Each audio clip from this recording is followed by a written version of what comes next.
300 families, over 1,000 orphans are going to benefit. Please help me reach my target now. Check out our sponsors, Nature's Blends.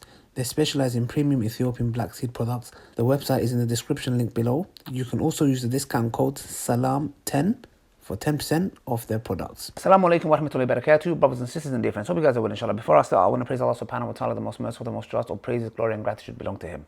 Today's video, I'm going to get straight into it, inshallah, is about brother Sham Idrees and his wife. This video was sent to me, as you can see on the screen. I don't go and look for these videos. I actually even had no clue what the person that forwarded it to me was even saying. I was like, I don't know who you're talking about. So some people come to me and said, you know, like, expose them, etc. And I want to make something very clear, brothers and sisters. Yeah, before I'm going to play two videos. One's going to be of his wife, Froggy.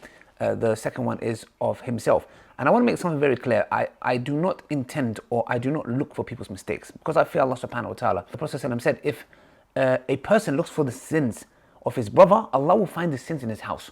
So we shouldn't be people looking for, like, oh, how can I catch this person out? Oh, well, this is a disease in the heart.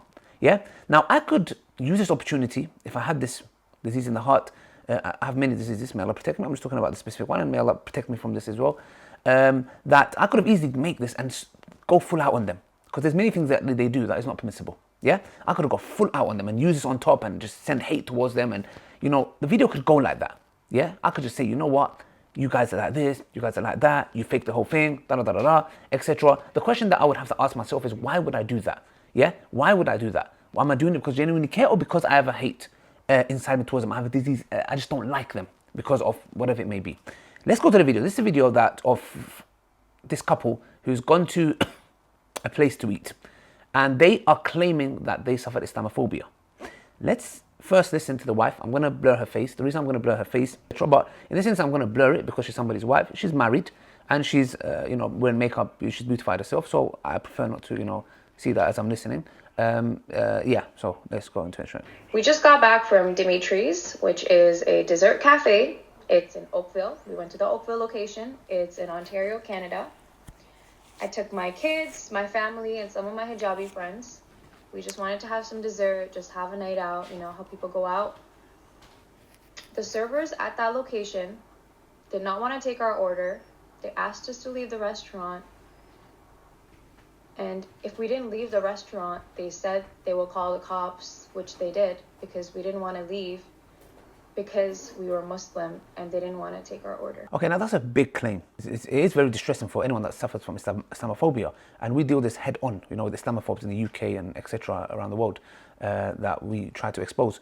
So it is a big claim, but there was a message from another individual, another sister, who claimed that she was at the restaurant herself. She claims that that's not how it unfolded, etc. But let's carry on. We're going to find out what really happened. We're going to come to understand, inshallah, what really happened, and as Muslims, how we should be behaving towards this kind of claims. After going to a public restaurant just to have some food, especially with a baby, told to leave along with my hijabi friends and my family because we are Muslim and we wear hijab. This is so disgusting. I just want to make sure it doesn't happen to anyone again. And obviously there are certain people that are contesting that as well. Let's see what brother Idrees has to say, because he brings some evidence forward. I'll be explaining everything with facts, so make sure you watch this video till the end. I've been on social media since 2012, and in the last 9 years, I have never talked about a brand like this publicly, and honestly, I had no intentions of doing so. But after what we experienced that night, I really wanted to share everything with you guys. Now I want to clarify that I've been to Idrees plenty of times in the past. As a matter of fact, in the past it was my favorite dessert place to go to. I have never experienced racism. I have never experienced any Islamophobia in the past. And I celebrated my wife's birthday party at Idrees. We were a group of 11 people that arrived at Idrees around 11:05 p.m. Now keep in mind that this group consisted of 3 hijabis, a 10-year-old and an 18-month-old baby. Muhammad, our friend, his mom Fatima wanted to treat us. So she got in the line. She even got a text message while we waited in the rain for our table to be ready. The timing of this message is very important because some staff members and people claim that we walked in 10 minutes before closing, which is incorrect. So you can see from the timing of this message when we started waiting for our line. Shortly after, we were directed to the table. Even when we were denied service, It was still 11:36 p.m. We were promised a booth. A group of teens who were not Muslims came after us and they were given the booth. So far, it looks plausible in the context where the accusations that they were there when it was about to close, etc., goes out the window with this evidence. We were offered 2 tables, which we gladly took. They were right next to each other, and we asked a staff member, not Jessica, that staff member was wearing a red or a maroon sweater, if we can organize them together because we had kids and family with us. And she said, sure, that's not a problem. Now I want you to listen to this clip where my wife mentions this to another staff member at the counter. She said, I don't think it's a problem, and we started moving them, and that man is like, we can't eat here anymore. Does that sound? After we moved the tables with permission, Jessica came over and asked us who gave you permission to move these tables. So we pointed towards the staff member and she said, well, you have to ask a supervisor. As a customer, we can go into a restaurant and ask anybody that works there. We're not going to be asking, hi, can you please direct us to a supervisor so we can move our tables? If a staff member agrees, we are obviously going to move the table. Now, at this point, Jessica mentions these people that were sitting about 4 to 5 feet away from us that look, they're very uncomfortable. At that point... So, at this point, I'll just stop for a quick second, is that it's a miscommunication because a staff has said something maybe she should have not said, and due to COVID restrictions, the 2 tables should not be joined together.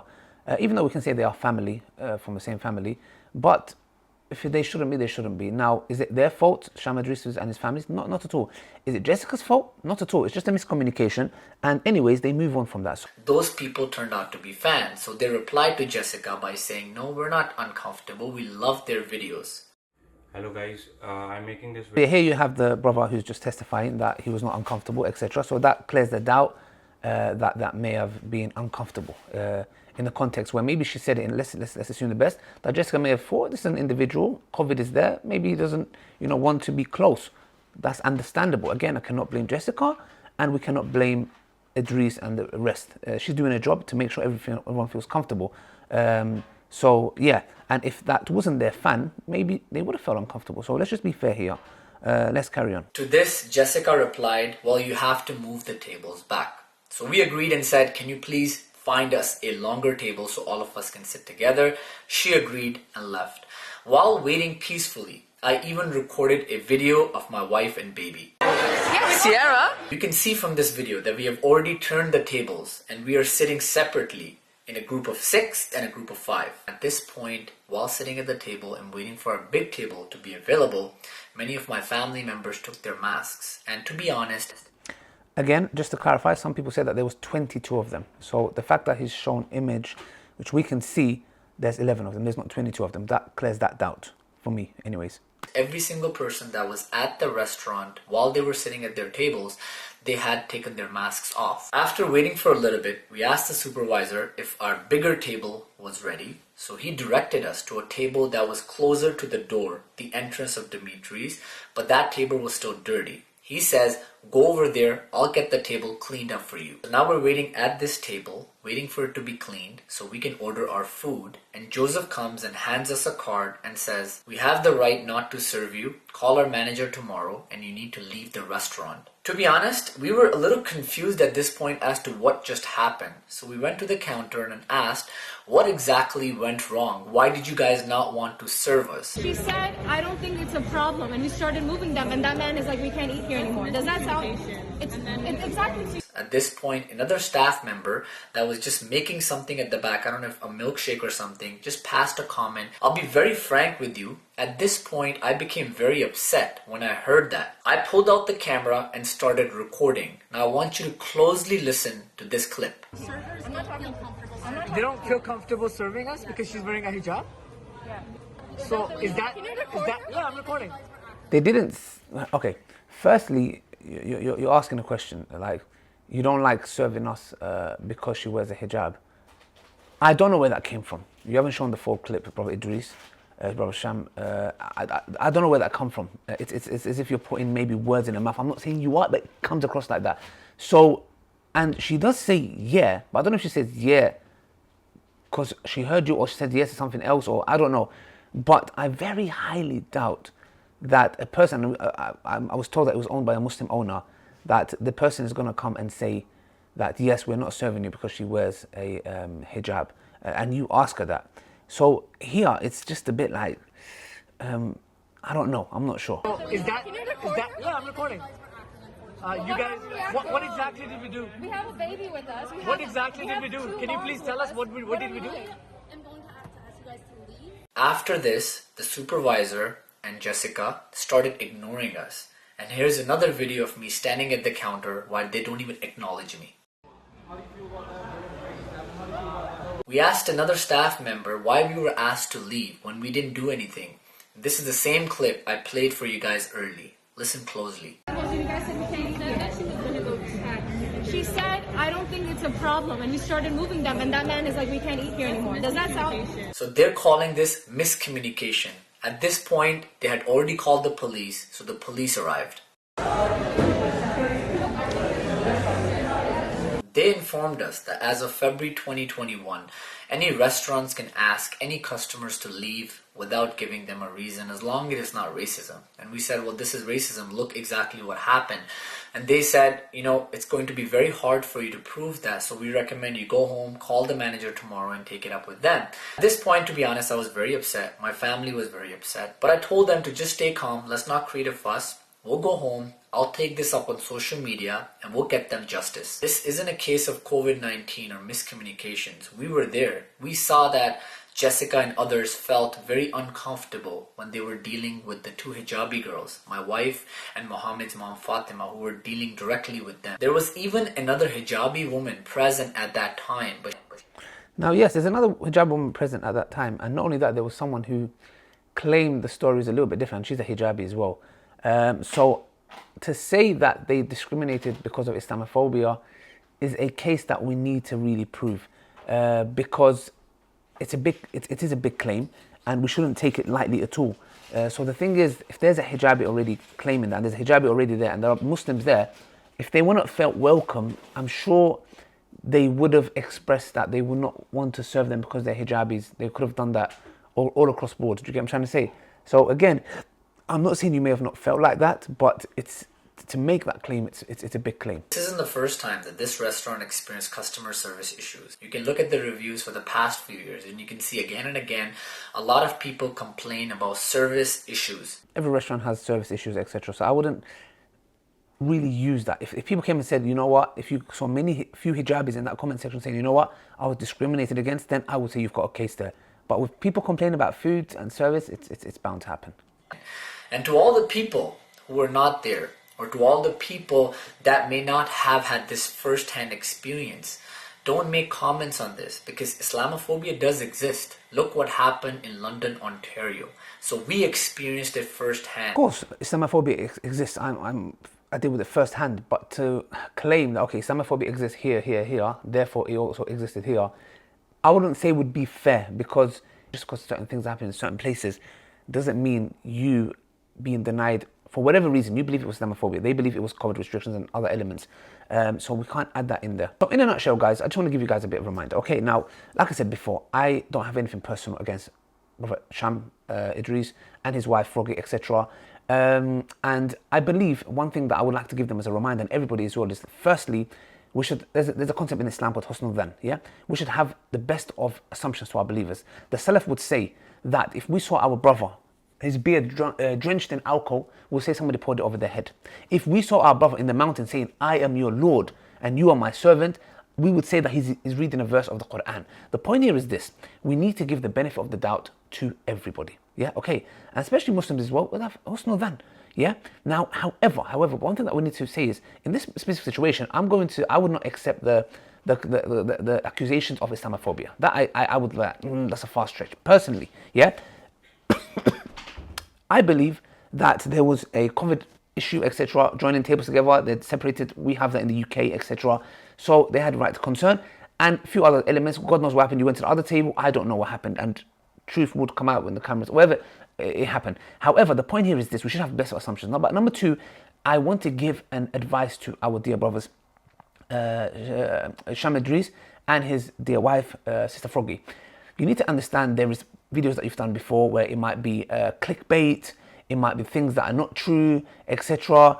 And I don't know, I don't watch your guys' videos, but the thing is, if you may have or not, I'm just saying, if there's a certain reputation that you've built of certain things that may have happened, there was a situation that was told to me that you claimed the wife got punched in Pakistan or something like that, and it wasn't true. What happens is people lose trust, and that's why it's very, very important for us to build that reputation where, you know, we try not to, like me, I do clickbaits, yeah? I try my clickbaits to be Quran and Sunnah. I don't lie in them, and I try to give a beneficial reminder when people watch it, yeah? And even then, people like sometimes think, oh, that's a clickbait. I've kind of built that reputation in that sense. I can't really blame people if they think Ali's next video is clickbait. So the point here is the following, that if you guys have done certain things that have built a reputation towards yourselves, then what people don't believe in you, can we blame them or blame ourselves? That's point number one. Point number two is, like I said before, let's not use the word Islamophobia very loosely, because it's a big term. People have been killed over it. People have died. So the point is that we should understand. So yeah, that being said, I would like to give you guys a personal advice as well. Yeah, I've never done a video about you guys, etc. But using this opportunity once and for all, I don't want to come back here. Is that, look, you guys are social influencers. Yeah, you guys have a big following. Yeah, this is off topic.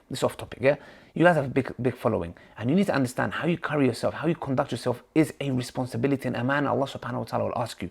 Yeah, brother Idrees, you know, sometimes you free mix with women. Yeah, okay, I'm not here to pick on you. I'm here to, as your brother, if I care about you, I'm saying, look, have I done a video about this before? Like you said, have you ever talked about restaurants before? No, you haven't. Have I ever talked about you guys before? I could have made 100 excuses to just attack you guys, and I'm not attacking, I'm giving a brotherly advice. Okay, I have to, because a reminder benefits a believer.